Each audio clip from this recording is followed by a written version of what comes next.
Indo-British Advanced Pain Clinic, Noppimayam Surgery Duram. For appointments 9155515563. Hi hello నమస్తే welcome back to iDream media. ఈరోజు మనతో ఉన్నారు high court advocate and immigration consultant అయిన మన favourite lawyer అయిన పృథ్వీ గారు. ముఖ్యంగా సార్తో ఈరోజు H1B గురించి మాట్లాడదాం. నమస్తే సార్. పృథ్వీ గారు, మీరు వచ్చారంటే మన ఆడియన్స్ అందరూ H1B గురించి అప్డేట్స్ ఏంటి, ట్రంప్ వచ్చాడు అప్డేట్స్ ఏంటి అని అడుగుతూనే ఉంటారు. కామెంట్ సెక్షన్లో వేల కొద్ది కామెంట్స్.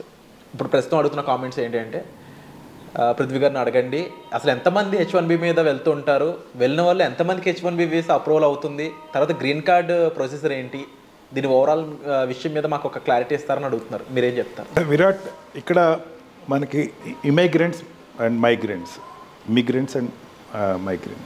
ఇమిగ్రెంట్స్లో ఇమిగ్రేషన్ పాలసీ అంతా కూడా అక్కడ ఇమిగ్రేషన్ అండ్ నేషనల్ యాక్ట్ కింద వాళ్ళు అక్కడ మనకి నిర్దేశిస్తారు ఎట్లాగా వీళ్ళని తీసుకుంటారని. వీళ్ళు ఎల్పిఏ అంటారు, అంటే ఇప్పుడు గ్రీన్ కార్డ్ హోల్డర్స్. వాళ్ళు అంటే అక్కడికి వెళ్ళి ఎల్పిఏ అప్లై తీసుకుని వాళ్ళు అక్కడ రెసిడెన్షియల్లో ఉన్నవాళ్ళు 6,75,000 పర్ ఇయర్ తీసుకుంటారు. ఓకే, అంటే సంవత్సరానికి వచ్చేసరికి మొత్తం వరల్డ్ నుంచి 6,75,000 మందిని మాత్రమే అక్కడ గ్రీన్ కార్డ్స్ ఇస్తారు, అందరికీ ఇవ్వరు. వాళ్ళు ఎవరు అంటే అక్కడికి ఆల్రెడీ ఉండి ఒక 5 years నుంచి ఉండి, లేకపోతే లాంగ్ టర్మ్గా ఉండి వాళ్ళు అప్లై చేసుకున్న వాళ్ళని అక్కడ తీసుకుంటారు, గ్రీన్ కార్డ్ తీసుకుంటారు. గ్రీన్ కార్డ్ ఇచ్చేటప్పుడు కూడా ఒక నిష్పత్తి ఉంటుంది. 7% ఏ కంట్రీ నుంచి కూడా మించకుండా చూసుకోవాలి. అంటే ఇండియా నుంచి వచ్చిన వాళ్ళు కేవలం 7% ఇస్తారు. ఓకే, అందుకని ఇండియా నుంచి వచ్చిన వాళ్ళకి 80% అట్లా రిజర్వేషన్స్ ఏమి ఉండవు, అక్కడ 7% తీసుకుంటారు. అండ్ ఈ ఎల్పిఏలో వచ్చిన వాళ్ళు, ఈ గ్రీన్ కార్డ్ హోల్డర్స్ మళ్ళీ ఫెసిలిటీ ఇస్తారు. వాళ్ళు పర్మనెంట్ వీసా వాటిగా సిటిజన్షిప్ కోసం they can apply for it. వాళ్ళు ఒక 5 years తర్వాత సిటిజన్షిప్ వాళ్ళు. వీళ్ళకి సిటిజన్స్కి పెద్దంత డిఫరెన్స్ ఏమి ఉండదు, గ్రీన్ కార్డ్ హోల్డర్స్కిను సిటిజన్స్కి. గ్రీన్ కార్డ్ హోల్డర్ ఏ జాబ్ అయినా చేయొచ్చు, ఎక్సెప్ట్ మిలిటరీలో ఆర్మీలో ఉండేటువంటి సర్టన్ జాబ్స్ తప్ప ఏ జాబ్ అయినా వాళ్ళు చేయొచ్చు. అంటే కంట్రీకి సెక్యూరిటీకి సంబంధించిన జాబ్స్ తప్ప మిగతా జాబ్స్ ఏదైనా చేయొచ్చు. వాళ్ళు సిటిజన్షిప్ ఎక్వైర్ చేసుకున్న తర్వాత సుపీరియర్ ర్యాంక్స్ తప్ప, ఆర్మీలో ఉండేటువంటి మిలిటరీలో ఉండేటువంటి సుపీరియర్ ర్యాంక్స్ తప్ప మిగతా అన్ని జాబ్స్లో వాళ్ళు ఎలిజిబుల్ అవుతారు. వీళ్ళు కూడా నాన్ ఇమిగ్రెంట్స్ని తెచ్చుకోవచ్చు. ఆ ఫెసిలిటీ కూడా ఉంటుంది బయట నుంచి. వాళ్ళెవరు? ఈ ఇమిగ్రెంట్స్ వాళ్ళ పిల్లలు 21 years లోపల పిల్లలు ఇంకో దేశస్తుని తెచ్చుకోవచ్చు. వీళ్ళు వాళ్ళ యొక్క స్పౌస్ని తెచ్చుకోవచ్చు. అంటే వైఫ్ అయితే హస్బెండ్ని, హస్బెండ్ అయితే వైఫ్ని తెచ్చుకోవచ్చు. ఎల్పిఏ వాళ్ళు. నేను అంటే అక్కడ ఉండేటువంటి బర్త్ సిటిజన్ కాదు నేను అంటే, లేకపోతే అక్కడ ఉండేటువంటి అమెరికన్ గురించి చెప్పట్లేదు. ఇండియాకి నుంచి అక్కడికి వెళ్ళి గ్రీన్ కార్డ్ తెచ్చుకున్న వాళ్ళ గురించి చెప్తున్నాను. అండ్ ఆల్సో వాళ్ళ పేరెంట్స్ని తెచ్చుకోవచ్చు. వీళ్ళను కూడా కేవలం ఈ రకంగా తెచ్చుకునే వాళ్ళు కూడా ఒక నిష్పత్తి ఉంది. కేవలం వాళ్ళు 4,80,000 మాత్రమే తెచ్చుకునే అవకాశం ఉంటుంది. 4,26,000, 4,30,000 దానికి ఒక లెక్క ఉంటుంది. దాన్ని మల్టిప్లై చేస్తూ ఉంటారు ఎప్పటికప్పుడు. అంటే ఎట్లా ఉంటుంది, ఇయర్ ఉందనుకుందాం, ఇయర్ 4,26,000 తెచ్చుకున్నారు అనుకుందాం, ప్రీవియస్ ఇయర్ తగ్గింది అనుకుందాం, దీనికి యాడప్ అవుతుంది. బట్ నాట్ అబ్జల్యూట్గా యాడప్ అయిపోతుంది. అంటే 4,20,000 ఇయర్ తెచ్చుకున్నాక ప్రీవియస్ ఇయర్లో ఎక్కడైనా సరే 2 lakhs తెచ్చుకుంటే ఇంకో 2 lakhs తెచ్చేసుకోవచ్చు జనరల్గా లెక్క ప్రకారం. కానీ దాంట్లోంచి కేవలం 10% మాత్రమే తెచ్చుకుని మళ్ళీ దాన్ని ఏదైనా సరే ఈ లెక్కలు ఏ రకంగా చూసుకున్నా 4,40,000 నుంచి ఎక్కువ తెచ్చుకుంటాకలేదు. ఈ పాలసీ ఎంతమంది తీసుకురావచ్చు అనే పాలసీని ఎప్పుడు కూడా president of America parliament Congress నుంచి అప్రూవల్ తెచ్చుకోవాలి. అంత ఈజీగా దీన్ని పెంచడం కానీ తగ్గించడం కానీ జరుగుతుంది. అండ్ సెకండ్ కేడర్ వీళ్ళు అక్కడ ఉండేటువంటి ఎల్పిఆర్ అంటే అక్కడ ఉండేటువంటి permanent resident what we call green card holder brothers సిస్టర్స్ని తెచ్చుకోవచ్చు. ఓకే, వాళ్ళని తెచ్చుకోవటానికి కూడా వాళ్ళకి పాసిబిలిటీ ఉంటుంది. అంతేకాకుండా వాళ్ళ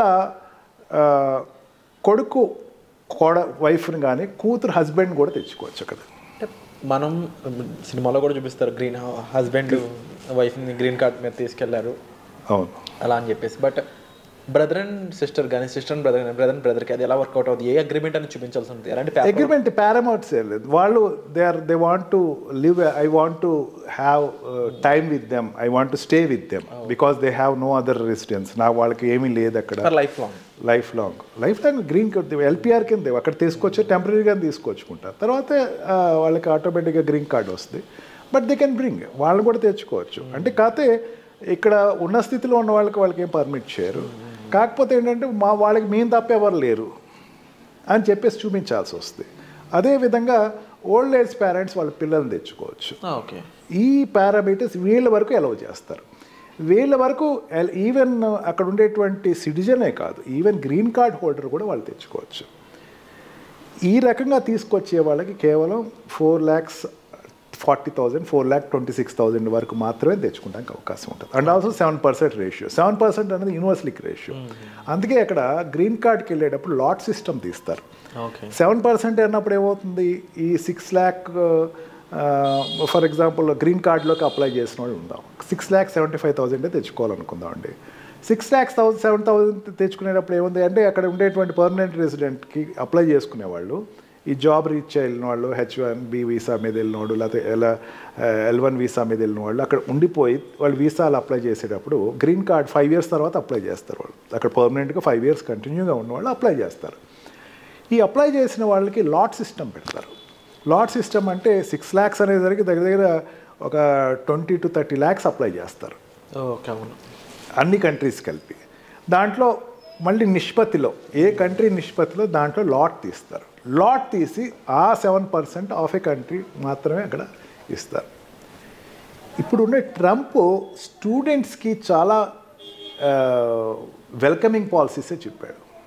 ట్రంప్ మిగతా వాళ్ళకి కొంచెం వ్యతిరేకంగా ఉన్నా సరే స్టూడెంట్స్కి మాత్రం మీరు రండి, పర్లేదు ఇక్కడికి వచ్చి చదువుకోండి. ఎందుకంటే స్టూడెంట్స్ వల్ల ఆ కంట్రీకి డబ్బు వస్తుంది, అక్కడ ఇన్స్టిట్యూట్స్ పెరుగుతాయి, ట్యాక్స్లు ఎక్కువ, ఇన్సూరెన్స్లు కడతారు, ట్యాక్స్లు కడతారు, ఇన్కమ్ సోర్సెస్. కాబట్టి స్టూడెంట్స్ వరకు వచ్చేసరికి మాత్రం ద మూమెంట్ వాళ్ళు అక్కడ ఎడ్యుకేషన్ అయిపోయిన వెంటనే they have to move out of the country if at all they have no job in US.